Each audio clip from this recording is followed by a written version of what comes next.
Formal lang nadeklara si Vice President Sara Duterte na siya po ay tatakbo bilang presidente sa 2028 presidential elections. At kasabay nito ay napakatindi ho ng pagpaparinig at banat ho nito kay Pangulong Marcos Jr. At itong si BP Sara talagang humingi po ng paumanhin sa taong bayan at hinggil po sa kanyang pagtulong dito kay Pangulong Marcos Jr. o kanyang naging running mate noong nakaraang 2022 elections. Matindi ho rito at ito at least formal na hong nag-anunsyo no, ang Vice Presidente at ito ho kaya ay magiging dahilan ng unti-unti na ring pagtawid sa bakod nitong mga politiko dito po sa ating bansa. Alam niyo naman ho ng mga politiko ng mga Pilipino kung saan po yung malakas na kandidato ay doon sila nagsisipuntahan. So ito hong hudyat kaya na ito ay magiging dahilan dahil sa mararamdaman ho natin yan kapag nagsimula na itong gagawing pagdinig diyan po sa mababang kapulungan ng Kongreso, yung impeachment complaint laban kay BP Sara Duterte. At ang sinasabi nga ng ilang mga political analyst ay dito ay siguradong maninimbang at mag-iisip ng mabuti yung ating mga politiko. Alam niyo naman ho, yung ating mga kongresista at iba pang mga politiko, no? Maging na mga senador, magugulang ang mga yan. At talagang hindi lang po ang bansa ang kanilang iniisip, kundi yung kanilang pansariling interes. Yung kanilang, sabihin natin, ay magiging kapalaran matapos po itong 2028. Sa ngayon ay base sa mga survey ay ito hong si BP Sara Duterte ang numero 1 at nangunguna at siya po, kung sakaling mag-eleksyon na ngayon, siya po ang magiging presidente. So maring ito po ay ikonsidera ng mga politiko at yung kanilang magiging sabihin natin, magiging tugon at desisyon dito po sa impeachment complaint laban kay BP Sara. Kasi sa ngayon ay, ilan na ba? Tatlong impeachment complaints ang naihain na dyan po sa mababang kapulungan ng Kongreso at ngayon, inatabayanan kung may kakalendaryo ba at magtutuloy na itong impeachment at siya po ay isasalang sa House Committee on Justice. At dito ho, sa naging pahayag ni BP Sara Duterte ay kanyang inisa-isa no, yung kanyang mga banat laban po kay Pangulong Marcos Jr. At yun ho, humingi po siya ng paumanhin at ito hong mga nangyari niyang pagtulong at dito sa presidente. At dito, ang sabi ho niya, ay dapat na manumbalik po yung tapang at malasakit sa gobyerno. Pakinggan natin itong ilang bahagi ng talumpati o pahayag mismo ni BP Sara Duterte at sa kanyang formal na pag-aanunsyo sa pagtagpo bilang presidente sa 2028 national elections dito po sa ating bansa. Panoorin po natin, ito pong si BP Sara Duterte. It took me 47 years to understand that my life was never meant to be only mine. Unlike others, I may not have been born just to chase happiness.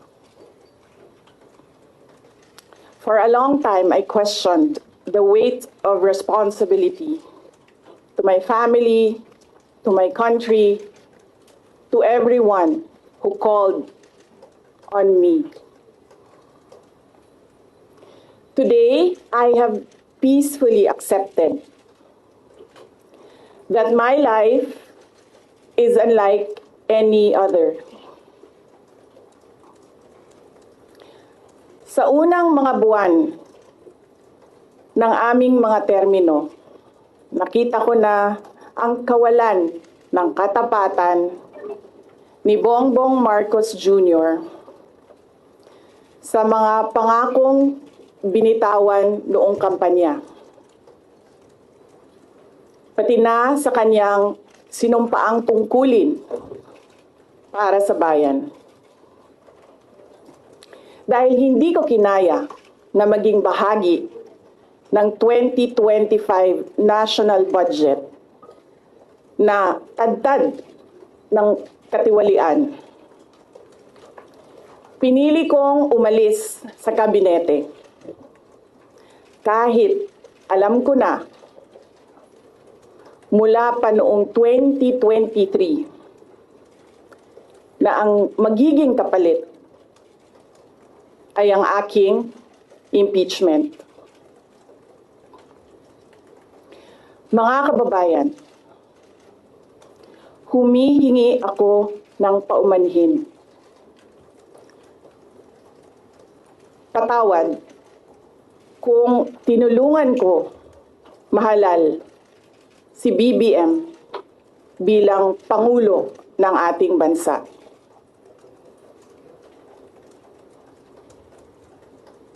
Patawad kung hanggang ngayon ay marami pa ring Pilipino ang nalulunod sa baha nang dahil sa malawakang korupsyon. Patawad kung lantaran ang pang-aabuso ng ating mga institusyon para sa pansariling interes ng mga politiko. Patawad kung patuloy ang pagtaas ng presyo ng mga pangunahing bilihin habang nananatiling kapos ang kita ng bawat pamilya. Patawad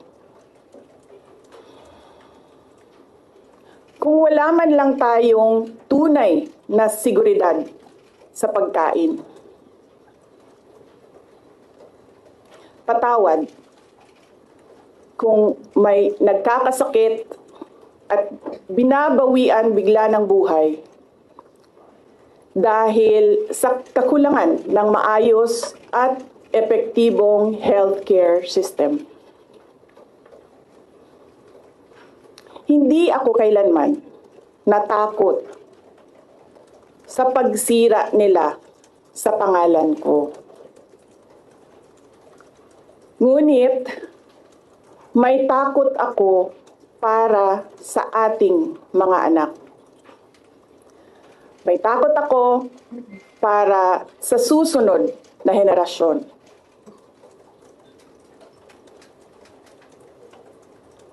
May takot ako para sa mga kababayan nating walang bahay sa ibang bansa.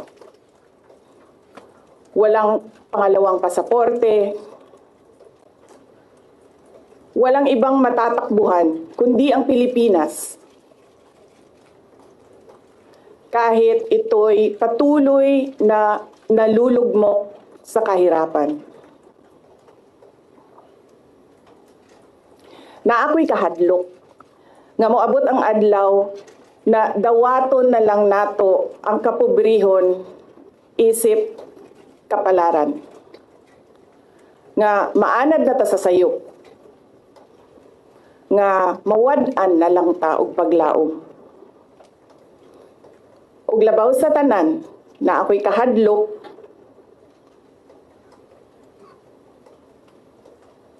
nga moabot ang adlaw nga wala na tay Pilipinas nga ikahatag sa atong mga anak. I cannot kneel before each and every Filipino to beg for forgiveness. Instead, I offer my life, my strength, and my future in the service of our nation. Mga kababayan, ibalik natin ang tapang at malasakit para sa Diyos, sa bayan, at para sa bawat pamilyang Pilipino. Ako si Sara Duterte. Tatakbo bilang Pangulo ng Pilipinas. Shukran. Yan po ang naging pahayag ni VP Sara Duterte at kakaiba ho ito ginawa ng Vice Presidente kumpara sa kanyang tatay na nooy Mayor Rodrigo Duterte na kung saan ay nag-anunsyo bilang presidente na kakandidato siya ay talagang ilang buwan na lang ho, no? At bago sumapit ang eleksyon ay 'di ba noon hindi pa malaman parang urong-sulong tapos meron hong nag-file noon ng COC tapos nagpalit. Pero dito, yung nangyari kay VP Sara ay mas maaga ho ngayon, no? Yung kanyang pagdideklara. At ito po ay sinasabing unusual sa politika dito po sa Pilipinas. Kasi sa mga nakaraan, di ba, yung mga naunang nagdeklara, sina Manny Villar, sina Jojo Binay, di ba? At maaga ho silang inupakan eh. At hanggang sa sumadsad sila at hindi na po nakabangon.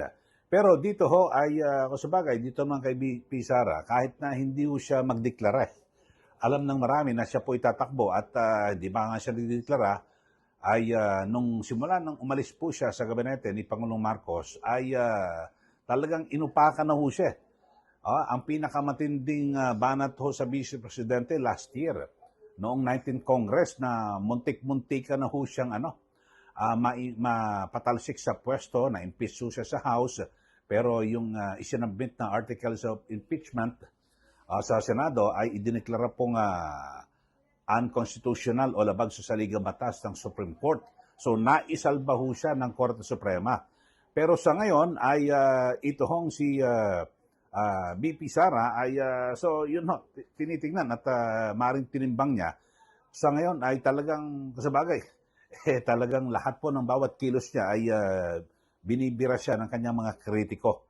At hindi na siguro pwedeng maihanay yung kanyang maagang pagdideklara dito po sa naunang deklarasyon na Jojo Marbinay at Manny Villar. At ayon nga po kay VP Sara, wala ho, talagang dire-diretso raw po yung pag-atake sa kanya. O walang tigil. At kung ano-ano yung mga paninira sa kanyang pangalan. At talagang ganun ho mga kabayan kasi mismong sina Congressman Ege Erice ay umamin na talagang mismo yung kanyang mga kapanalig na dilawan ay takot ho sa isang Sara Duterte presidency. Yun ho at kaya lahat po talagang nagtitipon-tipon at nagsasanib puwersa para wag pong makatakbo. Ito pong si VP Sara bilang presidente. Alam niyo, kakaiba ho rito sa Pilipinas. Yung isang kandidato, dapat hayaan mong talunin sa eleksyon eh. Pero dito ho, pinipigilan na kumandidato sa pamamagitan para mapatalsik at kung ano-ano mga ikinakaso. Dapat ang gawin ho ng mga kapanalig ni Pangulong Marcos at ng iba pa, iba't ibang mga kampo, talunin nila sa eleksyon. Kasi yan naman po ang tunay na laban eh. Dito at ligawan ho nila yung mga butante at kanilang ilatag yung kanilang mga plataforma at makumbinsi nila na sila po ang dapat na manalo at sabihin natin nararapat na maging pangulo ng bansa. Kakaiba ho yan. So dito ho, ang sabi ho ni VP Sara, it took me 47 years to understand that my life was never meant to be only mine. So, yun ho. Talagang nagdeklara na po. Siya po ay tatakbo bilang presidente sa 2020. So, yun ho. Abangan natin. Magsisitawiran na ba yung mga balimbing na politiko dito po sa ating bansa, mga kababayan? Dahil sa alam niyo naman kapag ganyan ho, talagang kanya-kanya. Ang sabi nga ho ng mga politiko, doon tayo lagi sa panalo. Kasi may hirap na, lalo na yung mga lugar ho na, di ba, pinamumunuan ng mga dinastiya, dito po sa ating bansa, gusto nila laging kaalyado po nila ang Pangulo para hindi po mabasag yung kanilang pamumuno sa bawat lugar. At ewan lang natin kung makakapasa sa dalawang kapulungan ng Kongreso itong panukalang anti-political dynasty. Pero yun ho, At abangan natin yung mga susunod na hakbang dito sa formal na pagdedeklara ni VP Sara bilang kandidatong presidente sa 2028. Kayo ho, ano masasabi nyo sa ating mga kababayan dito po sa deklarasyon ni VP Sara? Ako, pananaw ko, okay lang naman ho. Kasi talaga namang sinasabi, siya na po ang tatakbo eh. At base rin po sa mga survey, siya po ang pinakamalakas na maging Pangulo ng Republika ng Pilipinas. At ngayon naman, talagang lahat po ng mga kampo, di ba? Nagtitipon-tipon, parang ibinuhos na po nila lahat kung paano sisiraan at pabagsakin ang mga Duterte, partikular itong si VP Sara. Di ba, noong nakaraang impeachment, di po sila nagtagumpay. Walang ho natin ngayon, yung tatlong impeachment cases, yan po sa mababang kapulungan ng Kongreso. Pero sa ngayon ho, mga kababayan, ako bilang isang komentarista, ay napakalabo ho na makonvict ho itong si VP Sara. Sakaling makalusot diyan po sa mababang kapulungan ng Kongreso. Sa Senado, mahihirap po Kasi sa ngayon, ang mayorya ay nasa 15 lang. 5 lang. Ang kinakailangan na boto ay 16. 2/3 ho kasi ng Senado. So, 16 ho sila. Naku, malabo ho makakuha ng 16. Bakit ho? Baka mabawasan pa yung 15 mayorya. Kasi kahit na makulong pa ho itong sina Bongo, Bato de la Rosa, di ba? Maaaring makulong ho yan sa ICC. Tapos yung tatlo, sila Jingo Estrada, si Joel Villanueva at Escudero. So 5 senador makulong at mababawasan yung minorya. Wala ho Kasi sa batas hanggat hindi po sila formal na na-expelled o nag-resign bilang senador, 24 pa rin ang pagbabasihan ng 2/3 ng boto para makonvict at masabing guilty at mapatalisik sa pwesto ito pong si VP Sara Duterte. Dito sa kasalukuyang 15 na miyembro po ng mayorya dyan po sa Senado, naku, baka mabawasan ho yan Kasi isa ho dyan sa, ako tinitignan ko ho ito, obserbasyon ko lang. Halimbawa, si Senator Meg Zubiri, taga Mindanao po ito. Ako talagang naniniwala na hindi po ito boboto na laban kay VP Sara Duterte. Dahil nako, itatakwil ho ng mga taga Mindanao yung kanilang pamilya. Yung mga Zubiri, yung kanya asawa, kongresista, di ba? At baka masira na yung kanilang political career. Diyan po sa Mindanao. Pangalawa, itong si Pia Cayetano. Senator Pia Cayetano na ang kapatid niya ay si Senator Alan Peter Cayetano na leader po ng minorya. So sa tingin nyo ba, siyempre pag kinausap yan ni Alan Peter, dito tayo, suportahan natin si VP Sara. So yun na, 2 na, maaaring mabawas. At ang matindi ho dyan, yung 2 magkapatid na Villar. Alam naman natin, itong si Mark Villar naging DPWH Secretary sa panahon ni Pangulong Duterte at si Camille Villar. Yan po ay tinulungan mismo ni VP Sara Duterte noong 2025 senatorial elections. Kaya po nakalusot yan So yun ho, yung 4 na yon na nasa mayorya ngayon, yan po yung nakikita ko na pwedeng hindi boboto ng laban para mapatalsik ito pong si VP Sara. So yung 15 sa majority, baka mabawasan ng 4, 11 na lang. So malabo talagang makonvict at matanggal ng tuluyan ito pong si VP Sara dyan po sa Senado. So yun po, nakikita ko lang senaryo. Kayo ho, ano masasabi nyo rito? Dito po sa deklarasyon ni VP Sara Duterte na ang sinasabi masyadong maaga, pero sa aking pananaw, kaya maagan o hindi pa magdeklara, talagang alam na ng tao, natatakbo siya. Bakit to? Kasi talagang inuulan na po siya ng mga batikos at marami yung gustong pumigil sa kanya dahil siya po sa ngayon, ang posible at malaking posibilidad na manalo sa 2028 election. Sige, magbigay na po kayo ng comment dito po sa ating channel. At sa mga bago lang po, mag-subscribe na po kayo at para kayo po laging updated dito po sa ating mga issue na tinatalakay. So, sige po. At huwag niyo rin pong kalimutan na i-follow yung aking Facebook page, Eli Saludar. Maraming salamat. Muli, ito po si Ka Eli. Magandang araw po sa ating lahat.